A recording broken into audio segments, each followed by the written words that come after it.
Hello everyone, a very good evening to all of you. Hope all of you are doing well and welcome to everyone in my channel Sri Life.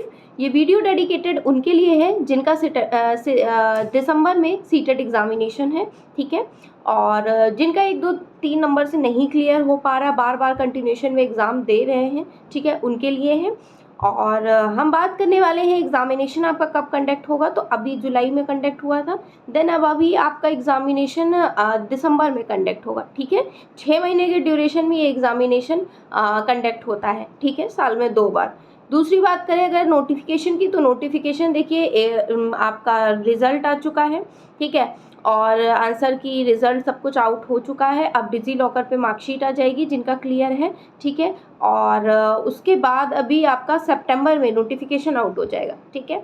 फिर आपके पास बचेगा सितंबर ही है, सितंबर, अक्टूबर, नवंबर, 3 महीने मान के चलिए पूरा है आपके पास, ठीक है। जो फ्रेशर हैं उनके लिए थोड़ा सा उन्हें चीज़ों को समझने में इशू होगा, और जिनका मतलब 1, 2, 3, 4 बार से दे चुके हैं उन्हें तो नॉलेज है ही ना। अगर बात करें एलिजिबिलिटी क्राइटेरिया की, तो आपने अगर डीएलएड किया है तो आप पेपर 1 पेपर 2 दोनों दे सकते हैं, और अगर आपने बीएड किया है तो आप पेपर 2 भरिएगा, पेपर 2 के लिए एलिजिबल है, ठीक है ना। दूसरी अगर हम बात करें कि सब्जेक्ट्स क्या क्या होते हैं, तो सब्जेक्ट्स में देखिए चाइल्ड डेवलपमेंट पेडागोजी होता है, मैथ्स होता है, हिंदी होता है, इंग्लिश होता है, ईवीएस होता है, 30 मार्क्स ईच, 150 क्वेश्चंस, 150 मिनट्स, ठीक है। ये पेपर 1 का क्राइटेरिया होता है।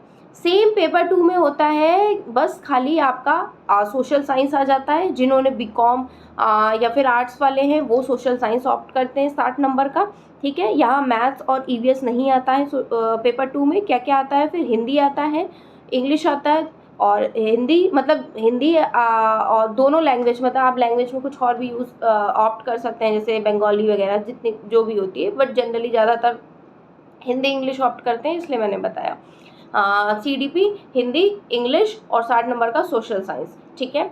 और मैथ्स, और जिनका साइंस बैकग्राउंड होता है वो उनकी 60 नंबर की मैथ और साइंस आती है, ठीक है। इतना बात क्लियर हो गया ना।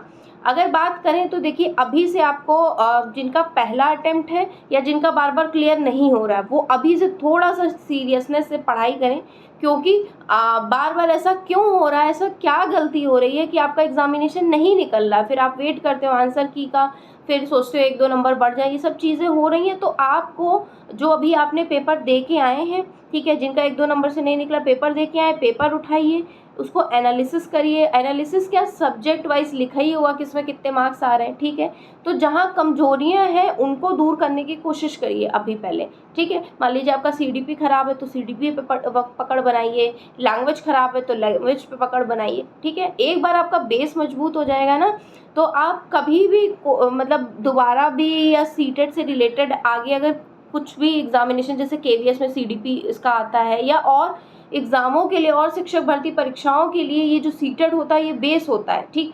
फॉर एग्जांपल अगर मैं अपनी बात करूं तो मैंने सीटेट पहले दिया था, ठीक है, मेरा तीसरी बार। तो इस बार क्या हुआ, मैं सिर्फ मेरे ऐसे मन में आया कि फॉर्म मैं भर देती हूँ, तो मैंने फॉर्म भर दिया, ठीक।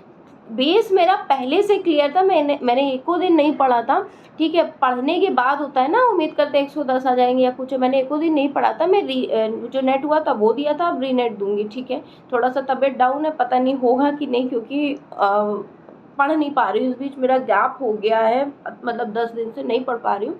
बट क्या हुआ कि मैंने एग्जामिनेशन दिया था तो मैं कॉन्फिडेंट थी कि हाँ ज़्यादा नहीं 100 तक नंबर आ जाएंगे, तो 101 और 95 इस तरीके से नंबर, जबकि मैंने एक दिन भी नहीं, एक अक्षर भी नहीं, एक वर्ड भी नहीं, कुछ भी नहीं पढ़ा है, ये वाली बात है। तो अगर आपका बेस क्लियर हो जाएगा ना तो आप दे पाओगे, ठीक है। और पहले दिया था एक बार, ऐसे एक बार दिया था, फिर दूसरी बार दिया था, इस बार तीसरी बार दिया था, और तीनों बार मेरा मतलब क्लियर हो गया। पहली बार में मैंने बेस बनाया था, बेस वैसे ही बनाया था कि मतलब आप टीचिंग ट्रेनिंग कर रहे हैं तो डीएलएड आपने किया है या बीएड किया है तो आपका बेस होता है, कोई भी ब्लैंक स्लेट नहीं होता है, ठीक है ना।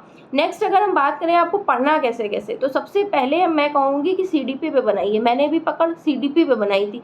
सीडीपी आपकी बहुत हेल्प करेगी केवीएस में 60 मार्क्स में, डीएसएसबी में 100 नंबर में, और सुपर टेट में 30 नंबर में। तो सीडीपी पे पकड़ बनाइए। पकड़ के लिए बनाने के लिए मैंने पर्सनली क्या किया था, मेरे जब भी मैंने एग्ज़ाम दिया 24, 26 ऐसे ही मतलब नंबर आए हैं, ठीक है।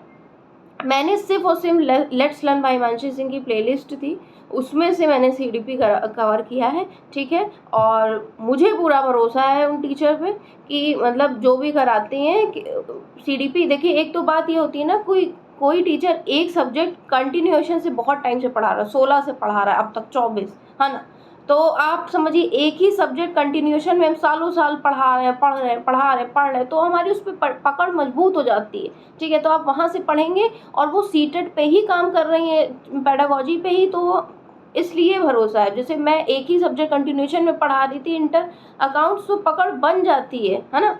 तो सीडीपी आप कवर करिए। उसके बाद सीडीपी में भी जैसे 15 नंबर की आपकी पेडागोजी आनी है, और चाइल्ड डेवलपमेंट 10 नंबर का आना है, और आपका 5 नंबर का समावेशी शिक्षा आना है, तो उससे पढ़िए, या आपके पास कोई डीएलएड की बुक हो उससे पढ़िए, सीडीपी को मजबूत करिए, ठीक है। दूसरी अगर बात करें तो आपके पास अगर आप फ्रेशर हैं तो सिलेबस आप साइड से नोट डाउन कर लीजिए, या मैं अभी आपको टेलीग्राम पे प्रोवाइड कर दूंगी। सिलेबस होना बहुत ज़रूरी है, आपको पता होना चाहिए कि किस किस सेक्शन से कितना कितना आता है, ठीक है। दूसरा लैंग्वेज है, तो लैंग्वेज में एक बड़ा कन्फ्यूजन है। लैंग्वेज में प्रथम भाषा, पहली भाषा आप वो चूज़ करें जो आपको बहुत अच्छे से आती हो। मेरे केस में मैं बात करूं, मैं हिंदी भाषी क्षेत्र से बिलोंग करती हूं, तो पहली भाषा मैंने हिंदी चूज़ की थी कि हिंदी में टफ क्वेश्चन भी आ गए तो मैं बना लूँगी।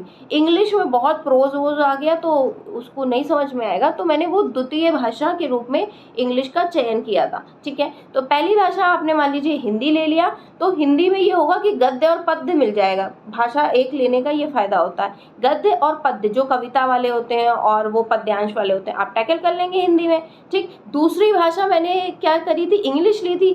तो दूसरी भाषा जो इंग्लिश लेते हैं उनके में पोइट्री नहीं आती है, सिर्फ पैसेज वाला आता है। तो पैसेज से इंग्लिश का फाइंड आउट करना मेरे को ईजी लगता है एज कम्पेयर टू पोइट्री। ये सभी को लगता है, पोइट्री की वर्डिंग नहीं समझ में आती, तो भाषा का चयन इस हिसाब से आप करें। तीसरी अगर बात और पेडागोजी कहाँ से पढ़नी है तो मैंने बता दिया।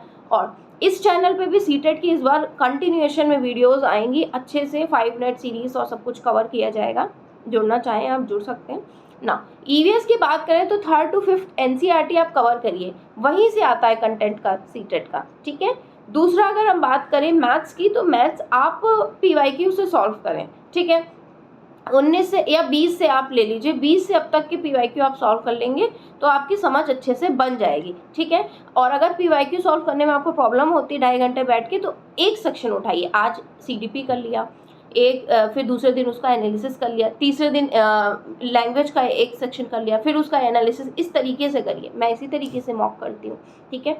और पेपर 2 सोशल साइंस वालों का बहुत इशू है, तो देखिए उसके लिए मैं बार बार कहती हूँ आप एनसीईआरटी की किताब खरीद लीजिए बुक स्टॉल से, उसको 6, 7, 8 को पढ़ डालिए एक बार। वो सिर्फ सीटेट के लिए नहीं, हर एग्ज़ाम के लिए काम आएगी, इसलिए आप उसे पढ़ लीजिए। हिस्ट्री, पॉलिटी, ज्योग्राफी, ठीक है, वो पढ़ लेंगे। और पेडागोजी, अगेन वहाँ की पेडागोजी आप पीवाईक्यू सॉल्व करेंगे ना तो आपकी समझ बन जाएगी पेडागोजी को लेकर के।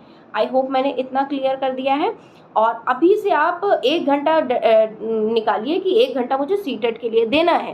बाकी अदर शिक्षक भर्ती, कोई वनडे एग्ज़ाम या कुछ भी हो, उसके लिए आप प्रिपेयर करिएगा, ठीक। मैं अपनी बात करूं तो मैंने बताया ही आपको, 3 बार सीटेट दिया था, 3 बार क्वालिफाई, एंड यूपी डेट दिया था वो।